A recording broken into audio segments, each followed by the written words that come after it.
오늘 우리가 함께 읽은 요한계시록 1장 4절로 8절 말씀은 세 단락으로 나눌 수가 있습니다. 첫째는 4절로 5절 상반절 말씀으로 오늘 살펴보자 하는 내용인데, 이 편지를 쓰고 있는 요한 사도가 편지를 받는 7교회에 보내는 인사말입니다. 그러나 성경에 기록된 인사말은 형식적인 말이 아니라 진리를 따라서 안부를 묻고 또 축복을 하고 있는데요. 그 내용이 교회에서 은혜와 평강을 주시는 삼위 하나님, 이 평강이 여러분에게 이제 충만하기를 바란다, 이렇게 축복을 하고 있죠. 두 번째 단락은 5절 하반절에서 6절 말씀으로 인사말 다음에 찬송으로 영광을 돌리고 있습니다. 이게 사도 바울의 편지에서도 인사말 다음에 하나님을 찬송하고 이제 이렇게 진행이 되죠. 세 번째 단락이 7절로 8절 말씀으로서 요한계시록 전체의 결론을 짧은 구절 속에 요약을 해주고 있습니다. 이 시간은 살펴볼 말씀은 말씀드린 대로 요한 사도가 7교회를 향하여 삼위 하나님의 이름으로 은혜와 평강을 빌어주는 내용입니다. 이 말씀을 살펴볼 때에 말씀을 잘 깨닫고 이 말씀에 의지하여 힘을 얻고 순종하며 살아가는 귀한 은혜 저와 여러분 모두에게 베풀어 주시기를 원합니다. 자, 먼저 요한은 7교회의 이 편지를 기록하고 있습니다. 이 7교회의 이름이 11절에 기록되어 있죠. 에베소, 서마나, 버가모, 두아디리아, 사데, 빌라델비아, 라오디게아, 이렇게 7교회입니다. 이 교회들은 소아시아 지역, 오늘날로 말하면 이제 터키 지역에 실제로 있었던 교회들입니다. 그러나 그 소아시아 지역, 터키 지역에 7교회만 있었던 것은 아니었습니다. 이 7교회 근처에 골로새 교회, 히에라폴리스, 그 다음에 드로아, 밀레도, 이렇게 여러 개의 교회가 또 있었습니다. 여러 교회가 있었지만 7교회만 편지를 한 것은 7이라는 숫자가 상징적인 숫자이기 때문에 그렇습니다. 7이라는 숫자는 성경에서 완전수요, 충만한 수입니다. 계시록 이 뒷부분을 계속 살펴보면 계시록에서 이 7이라는 숫자가 여러 번 이제 등장을 합니다. 1장 20절에 보면 7별과 7금초대가 나오고, 또 7금초대는 7교회, 7별은 7교회 사자라고 그 7금초대와 7별에 대해 설명을 해 주시죠. 그리고 계시록 2장 3장에 가서는 이 7교회 각각에게 주님께서 주시는 말씀이 기록되어 있습니다. 6장에는 7인이 나오고 계속해서 7나팔, 7대접, 또 오늘 읽은 본문에서 하나님의 성령을 7영, 이렇게 7이라는 말로 여러 번 표현을 하고 있습니다. 그리고 이 요한계시록의 구조가 서론과 결론 사이에 그 중심 내용이 7개의 단락으로 구분이 됩니다. 1장 1절로 우리가 오늘 8절까지 읽었는데, 4절로 8절을 읽었는데, 이 부분이 서론이고, 그 다음에 22장 6절로 22절이 결론입니다.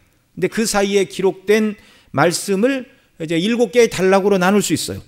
대주석가 핸드릭슨이 이렇게 단락을 구분하고 각각 7번의 반복은 초대교회부터 주님 재림하실 때까지 일어나게 될 일들을 7번 반복을 하는데 각기 다른 모양 다른 모습으로 점진적으로 그 계시가 더 분명하게 이제 기록이 되고 있는 것입니다.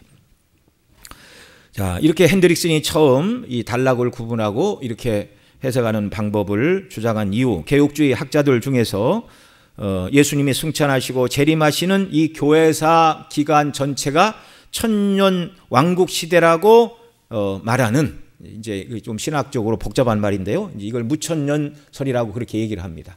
그러니까 천년 왕국이라는 실제적인 천년 왕국이 따로 있는 것이 아니고 바로 이 교회사 시대, 예수님의 승천부터 재림 사이에 이 기간이 교회 시대요, 천년왕국 시대다, 이렇게 주장하는 학자들을 이제 무천년주의 학자다 그렇게 말하는데, 이 견해로 이제 우리 교회는 요한계시록을 해석을 합니다. 저도 신학교에서 그렇게 배웠고 우리 원로 목사님도 그런 입장으로 또 말씀을 늘 전해 주셨습니다.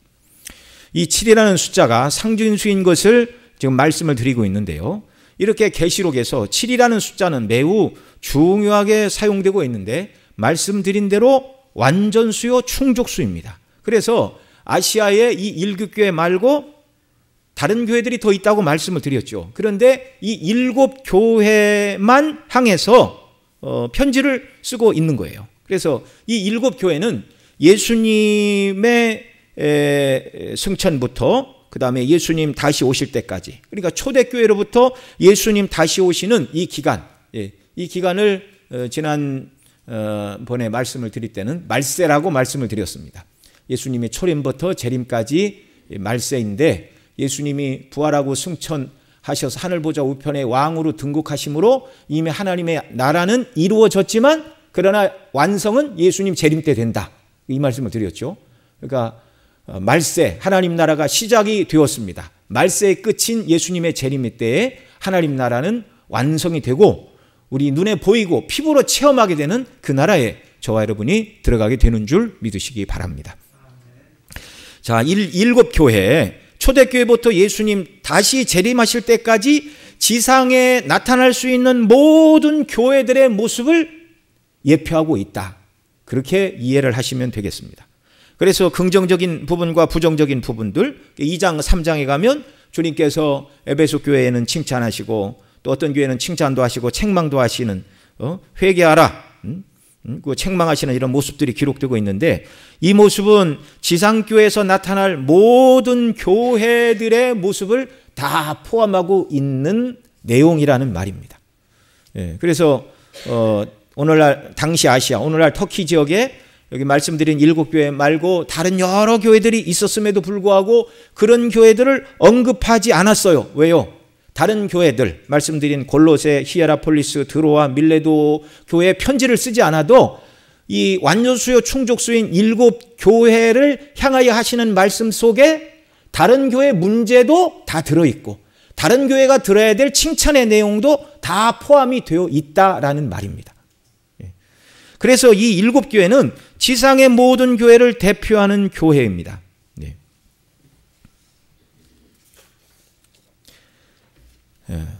여러분, 하나님의 말씀은 완전하고 완벽한 줄 믿으시기 바랍니다. 그 당시에 모든 교회를 대표하는 교회일 뿐만 아니라 주님 오실 때까지 지상에 존재하는 모든 교회들을 대표해서 7교회에 말씀하시고 편지를 쓰신 거예요. 이해가 되시죠? 어떤 사람들은 그렇게 말할 수 있어요. 아니, 이 성경은 2000년 전에 기록이 되어 있고 지금 2000년이 지났는데 2000년 후에 일어날, 또 예수님이 뭐 언제 오실지 우리가 모르잖아요. 앞으로 우리는 빨리 오시기를 바라지만 뭐 10년 후에 오실지 또 내일 오실지 100년 후에 오실지 아무도 모르잖아요. 그런데 이 수천 년 후에 복잡한 사회 속에서 여러 가지 교회 모양과 형태 속에서 일어날 일들, 예상하지 못해서 주님이 말씀하시지 못한 내용이 있습니까? 없습니까? 만약에 그런 것이 있다고 그러면 오늘 이 시대 계시의 말씀을 새로 주셔야 돼요. 그러면 성경이 완결이 안 된 겁니다. 그러나 여러분 믿으시기 바랍니다. 이 7교회 안에 주시는 칭찬과 책망의 말씀 속에 당시 모든 교회뿐만 아니라 예수님 재림하실 때까지 교회 속에서 나타나는 그런 긍정적인 모습과 부정적인 모든 모습을 다 포함하고 있는 완전한 말씀이라는 것을 믿으시기 바랍니다. 그러면 이 말씀은 바로 누구에게 주셨어요? 모든 시대의 교회, 구체적으로 우리 교회, 우리에게 주신 말씀이라는 말입니다. 그래서 계시록의 모든 말씀은 말세를 살아가는 저와 여러분을 위해 주신 말씀이에요. 이 7교회, 곧 오늘의 저와 여러분 모두에게 요한 사도는 성삼위 하나님으로 말미암아 은혜와 평강이 있기를 기원하고 있습니다. 사도 바울도 서신서를 쓸 때마다 인사말에 늘 은혜와 평강을 말했어요. 로마서 1장 7절에서는 이렇게 말합니다. 로마에 있어 하나님의 사랑하심을 입고 성도로 부르심을 입은 모든 자에게 하나님 우리 아버지와 주 예수 그리스도로 쫓아 은혜와 평강이 있기를 원하노라. 그 다음 이제 사도 바울이 쓴 고린도 전서 1장 3절, 고린도후서 1장 2절, 갈라디아서 1장 3절, 에베소서 1장 2절, 다른 성경도 다 있어요. 근데 그 성경들 지금 말씀드린 데서는 똑같이 다 이렇게 말해요. 뭐라고요? 그 다음 구절 보여주세요. 같이 읽습니다. 하나님 우리 아버지와 주 예수 그리스도로 쫓아 은혜와 평강이 있기를 원하노라. 모든 서신서에 다 들어가 있어요. 이 은혜와 평강. 이렇게 신약의 서신에서 사도들은 바울 사도뿐만 아니라 요한 사도도 은혜와 평강을 빌어주고 있습니다. 여러분, 이게 이제 편지의 형식인데요. 형식 안에 그 모든 내용이 다 담겨 있다는 것을 우리는 알아야 됩니다. 제가 어려서 이렇게 집단한 형님들이 집에 이렇게 편지를 쓰면 시작의 형식이 이러했어요. 부모님 전 상서 이렇게 말하고, 이제 요즘과 같은 계절이라면 아버님 어머님 곡식이 무르익은 곡식을 거두어 드리는 추수의 계절에 기채우 일양만강하시오며. 들어보셨습니까? 이 기채우라는 말은 기력과 채우라는 말인데 이제 그 인사말이죠. 기력과 건강은 일양만강, 항상 좋으십니까? 그런 말입니다. 이런 말들을 이제 중고등학교 교과서에 실려놓으면 이제 난수표가 되는 것이죠. 자, 여러분, 세상 수준에서도 그런 인사말을 통하여 마음을 담아서 편지를 쓰지만 성경에 기록된 인사말은 단순한 인사말이 아니라 성령의 감동으로 영감된 하나님의 말씀입니다. 그래서 의미가 없는 말씀이 하나도 없어요. 은혜와 평강이 있기를 원하노라 이렇게 말하고 있는데, 여러분, 은혜는 무엇입니까? 은혜는 하나님의 자비로운 성품에서 나오는 것으로서 받을 자격이 없는 죄인에게 값없이 베풀어 주시는 하나님의 호의를 신학적인 용어로 은혜라고 말합니다. 또한 백성을 향해 베푸시는 그리스도의 성령의 작용을 은혜라고도 말합니다. 성부, 성자, 성령으로부터 이 은혜가 우리에게 임하는 거예요. 이것을 잘 표현해 주는 구절이 에베소서 2장 7절로 8절입니다. 같이 읽습니다. 이는 그리스도 예수 안에서 우리에게 자비하심으로써 그 은혜의 지극히 풍성함을 오는 여러 세대에 나타내려 하심이라. 너희가 그 은혜를 인하여 믿음으로 말미암아 구원을 얻었나니 이것이 너희에게서 난 것이 아니오 하나님의 선물이라. 은혜를 인하여 믿음으로 말미암아 은혜를 받았어요. 받을 자격이 없는 죄인들에게 값없이 하나님이 호의를 베푸셨는데 그 내용이 뭐라고요? 구원. 근데 우리가 구원을 받도록 하시기 위해 하나님이 우리에게 믿음을 주셨습니다. 믿음은 누가 주시는 것이죠? 삼위 하나님 중에 성령 하나님의 역사입니다. 그래서 이 은혜가 하나님이 우리에게 베풀어 주신 호의요 그리스도의 성령께서 우리에게 적용하시는 은혜다, 이렇게 말씀을 드린 것입니다. 저와 여러분의 구원을 위한 그리스도의 구속의 사건은 단회적으로 영단번에 완전하게 성취되었지만, 그러나 저와 여러분은 이 은혜를 날마다 받아야 됩니다. 예레미야가 3장 22절로 23절에서 이렇게 말해요. 여호와의 자비와 긍휼이 무궁하심으로 우리가 진멸되지 아니함이니이다. 이것이 아침마다 새로우니 주의 성실이 크도소이다. 아멘. 여호와의 자비와 긍휼이 무궁하심으로 우리가 진멸되지 아니하는데 이것이 아침마다 새로우니. 그러니까 저와 여러분이 매일 아침 눈을 뜨면 하나님 아버지 제게 베푸신 은혜로 나를 충만하게 하시고 하나님과 더불어 화평을 누리는 삶, 하나님이 기뻐하시는 하루를 살아가도록 제게 은혜 주시기를 원합니다. 기도하시고 주시는 은혜 가운데 하루하루를 살아가는 역사가 우리에게 있기를 바랍니다. 그래야 세상을 이기고 죄를 이기고 사단의 유혹을 이기게 되는 줄 믿습니다. 저와 여러분 모두는요, 이 날마다 이 은혜가 필요한 사람들이에요. 평강은 무엇입니까? 평강은 은혜의 결과로 주어지는 하나님과 누리는 화목을 평강이라고 말해요. 이 평강은요, 아이고 우리 집은 다 건강해, 애들도 공부도 잘하고 사업도 잘 되고 뭐 부모님도 건강하시고 뭐 걱정거리가 없어. 이것이 성경이 말하는 평강이 아니고요. 성경이 말하는 평강은 뭐라고요? 은혜 받은 자가 하나님과 누리는 화목. 그래서 다른 말로는 화평, 평화, 샬롬 이렇게 표현을 합니다. 하나님 앞에서 죄의 문제를 해결받지 못한 사람은 절대로 성경이 말하는 평강을 누릴 수가 없습니다. 그래서 이사야 48장 22절에서는 여호와께서 말씀하시되 악인에게는 평강이 없다 하셨느니라. 악인에게는 무엇이 없다고요? 평강이 없어요. 그들은 은혜를 받지 못했어요. 구원을 받지 못했어요. 오직 예수님을 믿음으로 말미암아 죄사함을 받은 자들만 하나님과 더불어 평강을 누릴 수 있습니다. 그래서 사도 바울은 로마서 5장 1절과 11절에서 이렇게 말씀하고 있습니다. 같이 읽습니다. 그러므로 우리가 믿음으로 의롭다 하심을 얻었은즉 우리 주 예수 그리스도로 말미암아 하나님으로 더불어 화평을 누리자. 화평, 평강 똑같은 말이에요. 그 다음 11절 이뿐 아니라 이제 우리로 화목을 얻게 하신 우리 주 예수 그리스도로 말미암아 하나님 안에서 또한 즐거워하느니라. 아멘. 하나님과 평강을 누리는 사람의 삶의 모습이 무엇이라고요? 즐거움, 기쁨, 희락.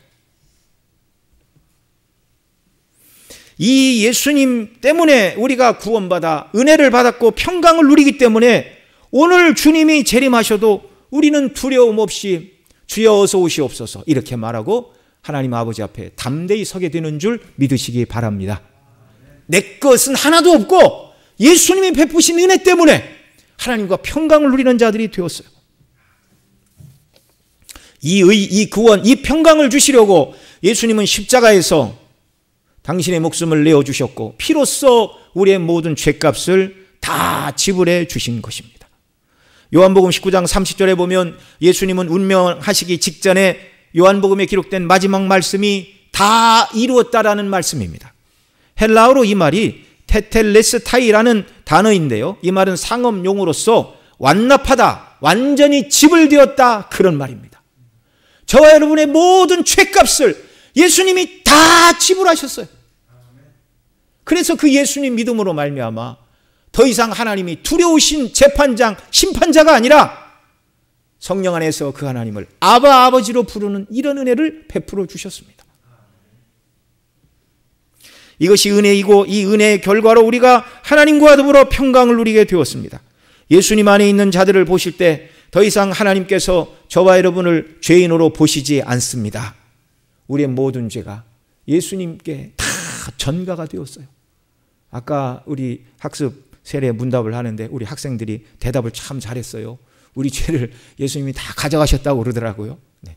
뭐 표현하는 용어가 어떻든 간에 예수님이 내 죄를 다 해결하시기 위하여 십자가에서 대신 못 박혀 죽으신 그 대속의 은혜와 공로 때문에 그 예수님을 믿음으로 나를 의롭다 하시고 자녀로 받으시고 그래서 하나님과 평강을 누리고 그래서 천국에서 영원토록 하나님의 면전 앞에 저와 여러분이 거하게 되는 줄 믿으시기 바랍니다.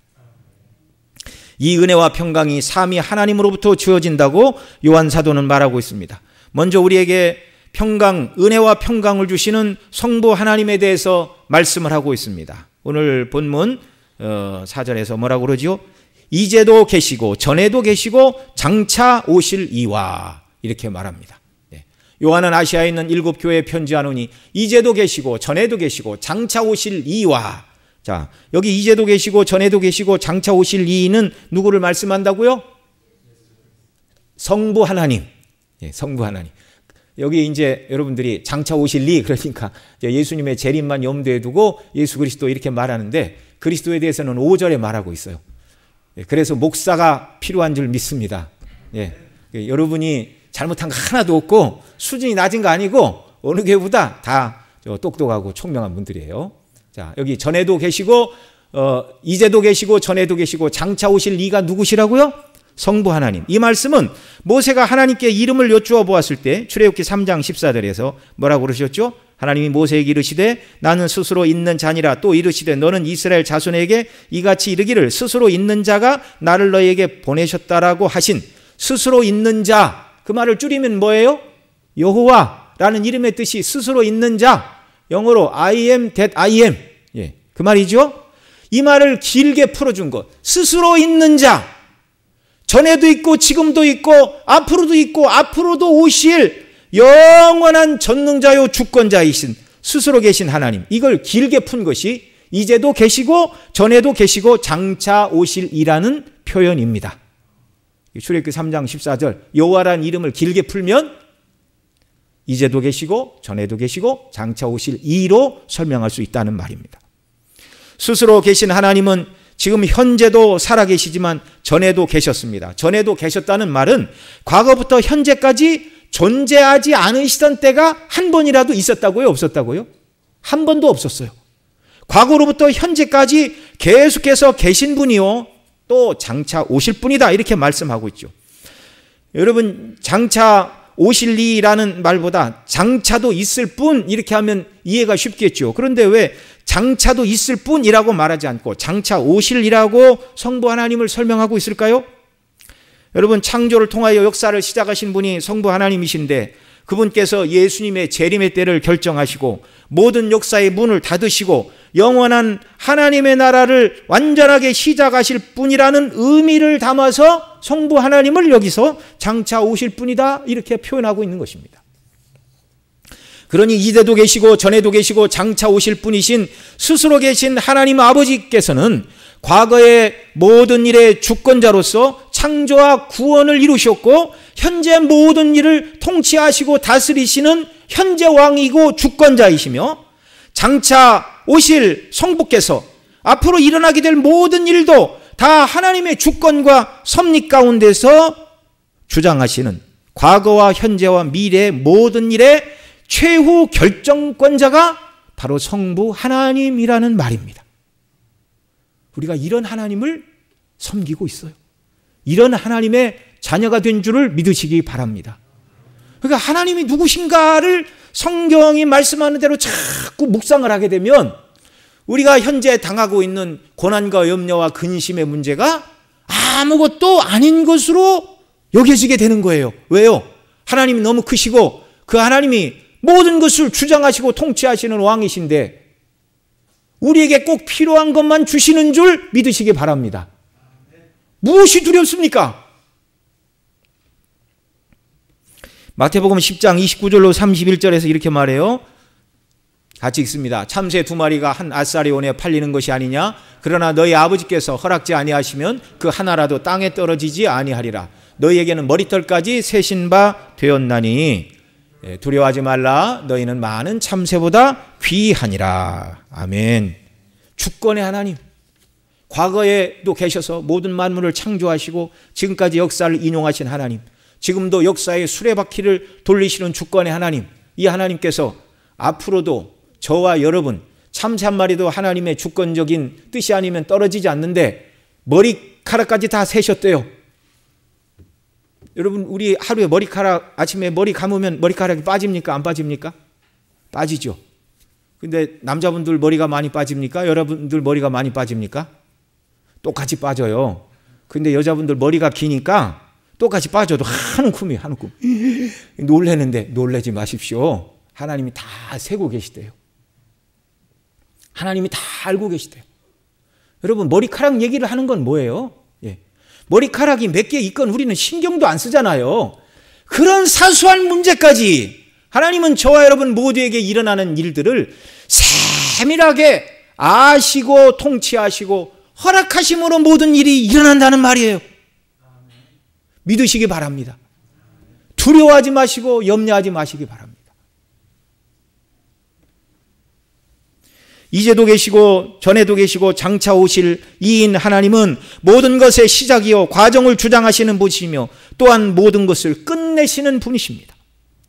항상 살아계시고 과거와 현재와 미래를 주관하시는 만왕의 왕 만주의 주가 하나님이시라는 말이죠. 여러분, 이 말을 들을 때 초대교회 성도들, 지금 요한 사도가 어디서 이 편지를 썼다고 그랬죠? 반모섬에 유배되어서 황제 숭배를 거절함으로 불어오는 핍박 속에서 거센 핍박의 풍랑 속에 직면한 자들이 이 하나님을 바라보게 될 때 두려워하지 않게 되고 염려하지 않게 되고 뒤로 물러가게 되지 않게 되는 줄 믿습니다. 저와 여러분 얘기를 하는 거예요. 하나님이 누구신가를 깊이 묵상하고 생각할 때 세상과 싸워 이길 힘과 은혜를 주시는 줄 믿으시기 바랍니다. 이 하나님께서 우리에게 참된 은혜와 평강을 더해 주시는 줄 믿으시기 바랍니다. 또한 이 은혜와 평강이 그 보좌 앞에 있는 7 영으로 말미암아 우리에게 주어진다고 요한 사도는 말하고 있어요. 보좌 앞에 7 영은 누구를 말하는 것일까요? 유대 전승과 문헌을 연구하는 학자들은 이 7 영이 7 천사장들이다 라고 주장하는 학자들이 있습니다. 그러나 잘못된 말이죠. 왜요? 은혜와 평강이 있기를 원하노라 이렇게 말하고 있는데 천사장들이 저와 여러분에게 은혜와 평강을 주는 존재가 아니에요. 히브리서 1장 14절에 보면 모든 천사들은 부리는 영으로서 구원 얻을 후사들을 위하여 섬기라고 보내심이 아니뇨 이렇게 말하고 있습니다. 구원 얻을 후사인 저와 여러분을 섬기라고 하나님이 부리는 영으로 쓰시는 하나님의 일꾼이고 종이지 천사장들이 우리에게 은혜와 평강을 주는 게 아니에요. 자, 그럼 이 일곱 영은 누구라고요? 성령이십니다. 왜 성령님이라고 말하지 않고 그 보좌 앞에 일곱 영이라고 요한 사도는 표현하고 있을까요? 주님이 그렇게 가르쳐 주셨기 때문에 그런 거예요. 주님이. 일곱 영에서 일곱은 일곱 교회를 앞서 말씀을 드리면서 설명한 것처럼 일곱은 완전수요 충만수입니다. 완전하시고 충만하신 영이신 성령님을 일곱 영이다 그렇게 말하고 있어요. 완전하시고 충만하신 영. 일곱 교회는 지상에 있는 모든 교회를 대표하는 상징적인 수였죠. 계시록 1장 20절에 보면 내 본 것은 내 오른손에 일곱 별의 비밀과 일곱 금촛대라. 일곱 별은 일곱 교회의 사자요 일곱 촛대는 일곱 교회니라 이렇게 말씀하시고 또 계시록 3장 1절에 가면 4대 교회의 사자에게 편지하기를 하나님의 일곱 영과 일곱 별을 가진 이가 가라사대. 그러니까 예수님을 설명하되 앞서는 일곱 금촛대와 일곱 별. 일곱 금촛대는 일곱 교회고 일곱 별은 일곱 교회의 사자들인데 그런데 계시록 3장 1절 4대 교회에 말씀하실 때는 하나님의 일곱 영과 일곱 별도 가지고 계시대요. 그러니까 예수님이 일곱 금촛대와 일곱 별 그리고 일곱 영을 주관하시는 분이 예수님이다 이렇게 말합니다. 스가랴 4장에 보면 교회를 이제 금촛대 형상으로 말하죠. 금촛대가 하나인데 그 끝털이 가지에 일곱 개의 그 등잔대가 이렇게 달려 있었어요. 그래서 그 금촛대에 감람나무로부터 기름이 공급되는데 그 기름은 성령을 상징하는 것이었습니다. 일곱은 완전수이고 충만수인데 일곱 금촛대는 일곱 교회, 일곱 별은 일곱 교회의 사자인데 그 교회와 사자에게 예수 그리스도께서 완전한 영이시고 충만한 영이신 성령을 부어주심으로 금촛대인 교회가 성령이 부어짐으로 불을 밝히는 교회다운 교회가 되게 하시는 역사가 성령님의 역사라는 말입니다. 주님의 모든 교회를 일곱이라 표현을 했는데 그 모든 교회가 교회되게 하시는 역사가 일곱 영이신 성령이 교회들에게 부어질 때 이런 일이 언제 일어났어요? 오순절에 일어났어요. 부활하시고 승천하신 주님이 약속하신 성령을 기다리라 그렇게 말씀하시고 승천하신 후 10일 동안 그들이 열심히 기도할 때 오순절 때에 맞추어 교회에 성령을 부어주셨습니다. 성령이 임하심으로 말미암아 교회가 탄생하였고 사도들은 복음을 증거하는 불이 붙었어요. 그들에게. 성령의 권능으로 예루살렘과 온 유대와 사마리아와 땅끝까지 이르러 복음을 증거하는 교회가 되었습니다.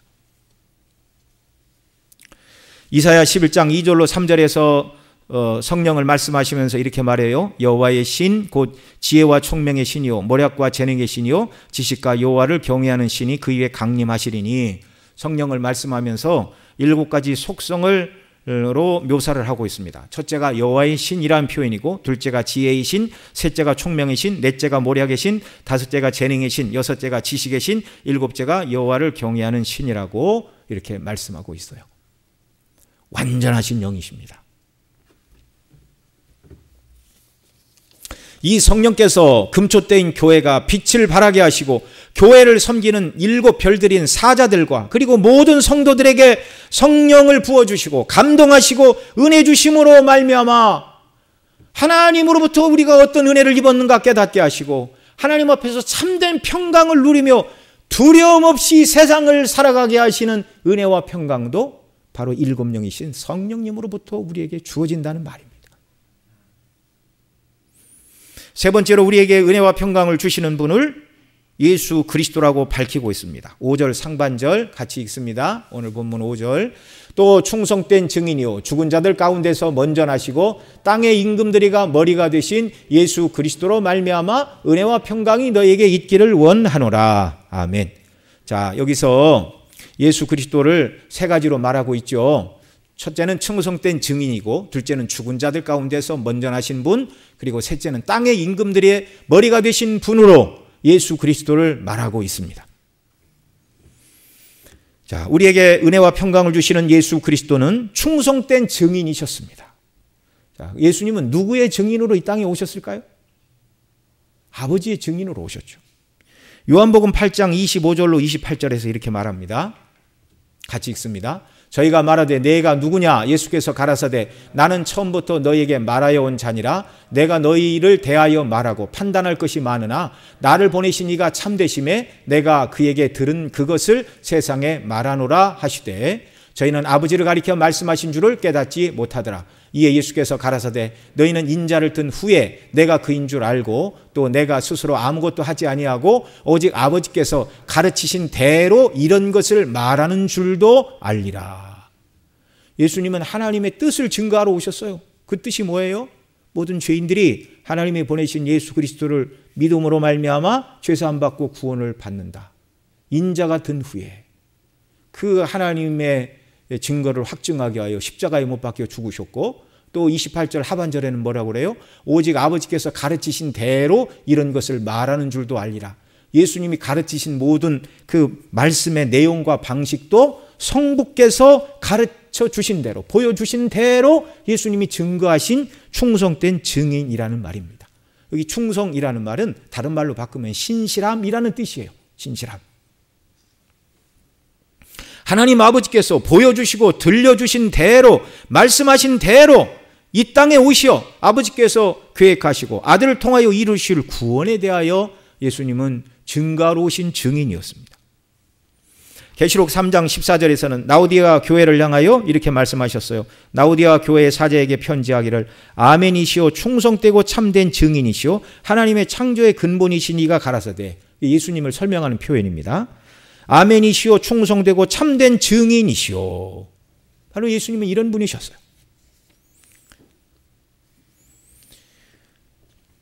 예수님은 하나님께서 세우시고 아들이신 당신 자신을 통하여 이루실 복음 진리를 가르치시고 증거하시는 일에 충성된 증인이셨습니다.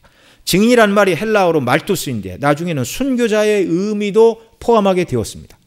복음을 증거하기 위하여 순교하신 분들이 이후에 많이 생겨났는데, 증인은 자기가 증거하는 것이 사실임을 목숨을 버리면서까지 증거하는 사람들이 증인들이었다는 말입니다. 그런데 그 증인으로서 목숨을 버려 하나님의 증거를 증거하신 참된 증인이 누구라고요? 충성된 증인이신 예수 그리스도. 여러분, 예수님이 충성된 증인이다 이 말은 예수님과 연합된 그리스도의 몸된 교회의 구성원인 저와 여러분도 충성된 증인으로 살아야 된다는 걸 가르쳐 주시는 말씀이에요. 예수와 함께 죄에 대해서 죽었고 예수님의 부활함과 함께 부활했고 예수님과 함께 하나님 보좌 우편에 앉은 바 된 줄을 믿으시기 바랍니다. 예수님과 우리는 연합된 존재예요. 그러니까 사도 바울은 그리스도를 위하여 그의 남은 고난을 내 육체에 채우노라. 그러니까 예수님과 함께 이 땅에서 고난을 받고 그 다음에 하늘에서는 그리스도와 함께 영원한 영광의 영생을 누리게 되는 줄 믿으시기 바랍니다. 예수님과 우리는 따로라고요? 하나라고요? 하나라고요. 그러면 예수님이 이 땅을 충성된 증인으로 살아가셨다면 지상의 모든 교회의 성도들, 그 몸의 지체요, 그리스도와 연합된 그리스도의 신부인 저와 여러분 모두도 충성된 증인으로 이 땅을 살아야 되는 줄 믿으시기 바랍니다. 예. 여러분, 우리가 이 땅에서 가져야 될 삶의 많은 목표들이 있죠. 이것도 하고 저것도 해야 되고, 그러나 다 지나가 버리고 맙니다. 시간 속에. 그러나 내가 그리스도의 복음을 증거하는 증인으로 살겠다라고 결정하고 이 일에 힘쓰고 힘쓴 이 일의 열매가 나타난다면 그것은 영원한 일인 줄, 하나님이 영원토록 기억하시고 상 주시는 일임을 믿으시기 바랍니다. 가치 있고 복된 일이에요. 두 번째로 우리에게 은혜와 평강을 주시는 그리스도에 대하여 무엇라고 말하죠? 죽은 자들 가운데서 먼저 나시고 이렇게 말합니다. 여기 먼저 나시고에서 먼저 났다는 말이 헬라어로는 이제 첫 열매를 뜻하는 단어가 먼저 나다 그 말입니다. 시간적으로 죽은 자들 가운데서 가장 먼저 부활하신 분이라는 뜻을 담고 있어요. 고린도전서 15장 20절에서는 그러나 이제 그리스도께서 죽은 자 가운데 다시 살아 잠자는 자들의 첫 열매가 되셨도다 이렇게 말씀하고 있습니다. 여러분, 첫 열매가 맺어지면 그 다음 뒤를 이어 두 번째, 세 번째, 네 번째로부터 마지막 열매가 몇 번째에 있지는 모르지만 마지막 열매까지 다 거두게 될 것을 기대하게 하고 예표하게 하는 것이 첫 열매예요. 죽은 자들 가운데서 먼저 나신 부활의 첫 열매이신 예수님은 부활하셨어요.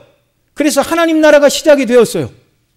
그런데 이 예수님 재림하실 때 예수님과 연합된 모든 사람들도 예수님이 입으신 부활의 영광의 몸을 입고 부활에 참여하게 되는 줄을 믿으시기 바랍니다. 이게 우리의 소망이에요. 첫 열매이신 예수님, 마지막 열매까지 수확하시면 그것이 천국이 완전히 이루어지는 것입니다. 그래서 우리는 오늘 예수님이 재림하실 수도 있다는 이 의식을 가지고 이 땅을 살아가야 돼요. 이 종말의식을 가지고 살아가는 것이 성도의 삶의 본연의 모습이어야 합니다. 먼저 나신 자라는 이 표현의 두 번째 의미는 하나님을 대신하는 맏아들이 되셨다는 표현입니다. 먼저 나신 자라는 의미를 그 다음 설명을 하고 있죠. 죽은 자들 가운데서 먼저 나시고 땅의 임금들의 머리가 되신 예수 그리스도라고 이렇게 말하고 있는데, 먼저 나시어서 예수님이 하나님 아버지를 대신하는 맏아들, 큰 아들이 되셔서 왕이 되시고 임금들의 머리가 되셨다 이렇게 말씀하고 있습니다.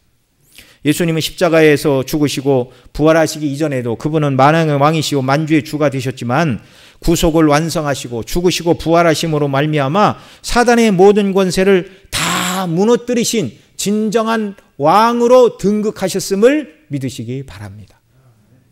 사단은 예수님을 시험할 때 자신에게 절하면 천하를 주겠다고 말을 했는데 예수님은 사단의 속임수를 간파하셨고 사단에게 머리를 숙임으로 세상을 얻는 것이 아님을 아셨기에 십자가에 죽으시고 죽은 자 가운데서 다시 살아나심으로 말미암아 하나님의 맏아들, 만왕의 왕, 만주의 주로 등극하셨다는 말입니다. 그 주님 안에서 저와 여러분도 그리스도와 함께 천국에서 왕노릇하게 되는 줄 믿으시기 바랍니다. 세 번째로 우리에게 은혜와 평강을 주시는 예수님을 말할 때 땅의 임금들의 머리가 되신 예수 그리스도라고 요한 사도는 말씀해 주고 있어요. 이 말씀은 다니엘 7장 말씀의 예언의 성취입니다. 다니엘 7장 13절로 14절에서 이렇게 말씀합니다. 같이 읽습니다.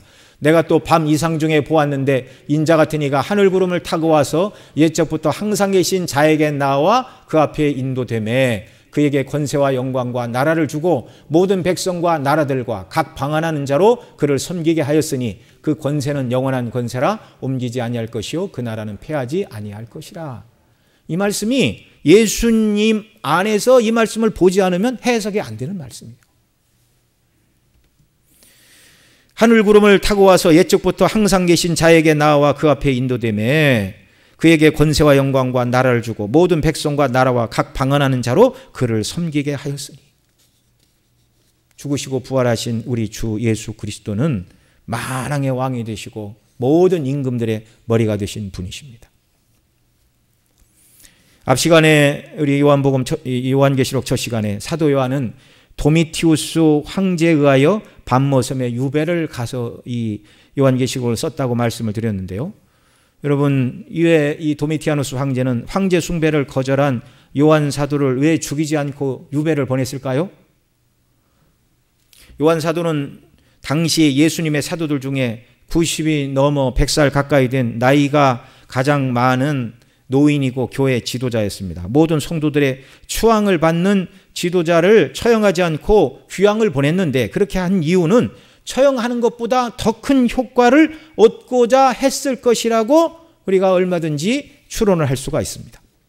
이 도미티아누스는 예수님의 마지막 제자 요한을 반모섬의 유배 보냄을 통하여 무엇을 노렸어요?